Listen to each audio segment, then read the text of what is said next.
안녕하세요. 동학개미TV의 안산개미 인사드립니다. 제가 오늘 리뷰해볼 종목 바로 포스코 홀딩스 되겠고요. 현재 시간 4월 14일 12시 23분을 지나가고 있는 시점이 되겠습니다. 자, 포스코 홀딩스인데요. 홀딩스 같은 경우에는 아실지 모르겠지만 철강과 2차 전지를 현재 하고 있습니다. 철강과 2차 전지인데 철강 같은 경우에는 이 알래스카 가스관을 건립하게 된다면 수혜를 굉장히 크게 볼 것이다. 그런 전망이 있었죠. 그 전망이 있은 이후에 철강이 회복될 것이다. 요런 희망이 있었기 때문에 주가가 올라왔던 것입니다. 하지만 그 이후에 트럼프 관세 요 영향과 그 다음에 알래스카에 들어가는 알래스카 이 가스 계약이 가스관 건립 요런 것들이 좀 흐지부지 될 수 있다. 왜냐하면은 이 알래스카 관련해 가지고 들어보셨죠? 알래스카 관련해 가지고 여기에 들어가는 비용을 참가국이 전액 100% 내야 된다. 그리고 참가하는 국에서 100% 내야 되고요. 그리고 이제 그 비용을 다 하고 그리고 하기 위해서는 알래스카 가스를 필수로 구입해야 된다. 좀 좋지 않은 그런 조건이 붙다 보니까 사실은 좀 망설이고 있죠. 왜냐하면 그걸 구매했을 때 관세를 낮추어 줄 수도 있다라고 하는 기대감도 있지만 또는 이거를 돈만 투자하고 결국엔 성과가 없는 것이 아닐까. 여기에 대한 우려도 분명히 존재합니다. 그러다 보니까 이게 좀 흐지부지 되다 보니까 오히려 주가가 투심은 좋지 못했고 주가가 오히려 내려갔다. 이렇게 볼 수 있겠죠. 하지만 저는 이 종목에 대해서 계속해서 보유를 해야 된다. 그 말씀을 드리고 있습니다. 왜 보유해야 되는지에 대해서 설명을 드려야 되는데요. 드리기 전에 앞서서 여러분들 구독과 좋아요를 좀 부탁드리겠습니다. 아시겠죠? 자, 그러면 홀딩스에 대해서 얘기하기 전에 한 가지만 더 말씀드릴게요. 저희가 현재 급등주 무료로 드리고 있는데요. 제 개인 번호 010-8298-7761입니다. 숫자 5번으로 문자 보내주십시오. 그래서 내일 상승할 수 있는 종목들을 받아가셔라. 그 말씀을 전해드리고 싶습니다. 자, 한미반도체 4월 11일이고요. 14일날 상승 나왔죠. 현대로템 11일 그리고 14일날 현대로템 상승했습니다. 자, 이수케미컬 11일이고요. 14일날 상승했습니다. 삼성SDI 11일이고요. 14일날 역시 상승했죠. 포스코 홀딩스 11일입니다. 14일날 역시 상승입니다. 자, LNF 11일이고요. 14일날 역시 상승했습니다. 하나오션 11일이고요. 다음날 어때요? 14일날 바로 상승이 나왔다는 것이죠. 참고로 11일은 지난주 금요일이고 14일은 오늘 월요일입니다. 그래서 며칠의 텀이 있구나 이렇게 생각하시면 되겠죠. 바로 다음날 맞잖아요. 맞죠, 여러분들?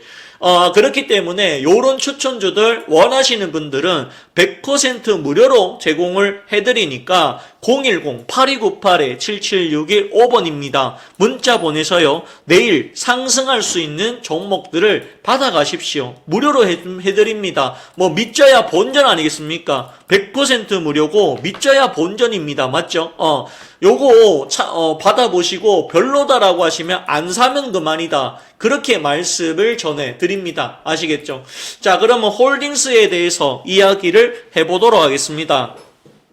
포스코 홀딩스입니다. 홀딩스 같은 경우에는 아실지 모르겠지만 철강과 그 다음에 2차 전지, 리튬을 생산하고 있죠. 그런데 이제 그 증권사에서 나오는 이유는 철강 쪽은 회복이 가능하다. 요런 이제 전망이 나오고 있는 반면에 2차 전진 좋지 못할 것이다. 요런 이야기가 계속 나옵니다. 하지만 여러분들께 알려드릴 수 있는 말씀은 유럽에서 3월에 전기차 판매량이 최대치가 나왔다라고 하는 사실에 우리는 여기에 주목을 해야 됩니다. 그래서 유럽 시장이 좋아질 수 있다.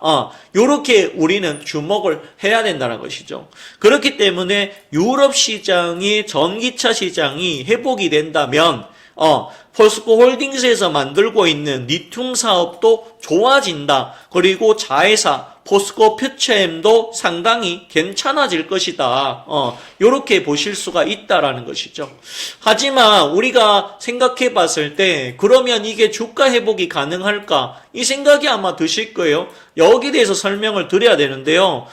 여기 보시면 아셨지만 하나증권에서 홀딩스에 대해서 1분기는 별로다라고 합니다. 근데 이거는 여러 증권사들이 다 똑같은 얘기를 합니다. 1분기 부진할 것이다. 예상치보다 못할 것이다. 그 이야기를 합니다. 하지만 말이죠. 그래도 투자 의견 매수고요. 목표 주가 74만원 이야기를 하고 있습니다. 여기 보시면은요, 리튬 올해 2분기 철강 제품 판매량이 7.3% 증가해서 844만 톤을 전망을 했고요.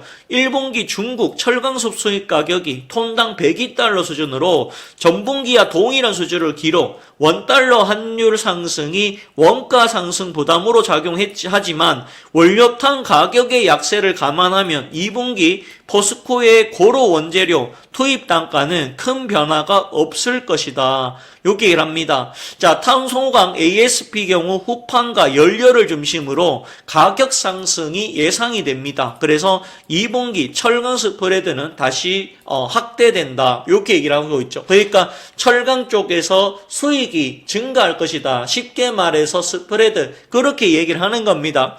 그리고 2분기에 영업이익은 전분기 대비 45% 증가해서 6조가 넘죠. 6조 4,445억 원 이렇게 얘기를 합니다. 자, 중국 후판 시작으로 하반기 갈수록 수입상 철강에 대한 규제가 확대되고 있다. 우리나라도 이미 중국산 후판에 대해서 수수료를 최대 38%까지 매긴다라고 얘기를 합니다. 여기 얘기 나오고 있고요. 올 하반기 중국의 철강 산업 구조 조정에 대한 기대감도 여전하다. 이렇게 하죠. 또한 리튬의 경우 단기간에 가격 상승 기대하기는 어렵지만 하반기로 갈수록 포스코 빌바라 공장 가동률 상승에 따른 원가보단 축소도 기대가 된다. 이렇게 이야기를 하고 있습니다. 자, 하나증권에서는 이렇게 본다라는 것이고요. 그리고 여기 보시면 이제 KB증권입니다. KB증권은 목표가를 하향이 있습니다. 하지만 여기 보시면 매수를 이야기하고 있고요. 주가를 이렇게 33만원, 그래도 33만원 정도를 좀 보고 있습니다. 여기서 이제 얘기하는 이유도 똑같이 1분기 실적 별로다. 그 이야기를 어쨌든 하고 있습니다. 하지만 철강 쪽에서는 업황 개선이 가능하다. 아까랑 같죠? 중국의 감산 조치와 연련 후판 보고서가 다른데 둘 다 똑같이 이 철강에 대해서는 괜찮다 얘기를 하고 있습니다. 하지만 2차 전지 회복이 관건이겠죠. 하지만 독일에서 이미 전기차 최대 판매량을 갱신을 했다라는 것입니다. 자, 이걸 봤을 때 유럽은 지금 캐즘이 아니라는 겁니다. 그걸 생각해 본다라고 하면 올 1분기 홀딩스가 좋지 못할 수 있지만 2분기부터는 상당히 좋아질 가능성은 대단히 높지 않겠느냐. 지금 그렇게 판단을 해볼 수가 있다라는 것이죠. 따라서 제가 생각했을 때는요, 홀딩스 같은 경우에는 시간이 조금 더 걸릴 수는 있겠지만 저는 보유해야 된다라고 봅니다. 왜? 2분기부터 턴어라운드 된다. 지금이 2분기죠. 그러면 지금부터 조금씩 시장 조금씩 좋아질 것이고요. 홀딩스의 주가는 조금씩 회복될 것이다. 그리고 2차 전지 종목들 그동안 주목받지 못했지만 올 2분기부터 대다수의 기업들이 흑자 전환하거나 또는 적자의 폭이 감소되는 시기가 온다. 저는 그렇게 보고 있습니다. 왜? 전기차에 대한 판매량이 유럽을 중심으로 회복할 가능성이 높기 때문이다. 주가는 많이 내려왔지만 다시 30만원 미에까지 복귀가 가능하다. 그 말씀을 전해드립니다. 따라서 끝까지 가져가시고 절대로 포기하지 마라. 그 말씀을 전해드립니다. 전해드립니다. 아시겠죠? 자, 그러면 오늘 방송 여기서 마치겠고요. 좋아요, 구독 부탁드리겠습니다. 그리고 개인적으로 저는 목표가 40만원 제시합니다. 여기까지 상승이 가능하다. 이렇게 말씀해 보도록 하겠습니다. 자, 그리고 요거 저희 급등주 010-8298-7761-5번입니다. 문자 보내서 내일 상승할 수 있는 종목을 받아가십시오. 100% 무료로 운행되고 있으니까 010-8298-7761-5번 문자 보내주세요. 그리고 급등주는요, 저희와 협업하는 곳에서 추천이 나가니까요, 또 참고를 해 주십시오. 마치겠습니다. 좋은 하루 되십시오. 감사합니다.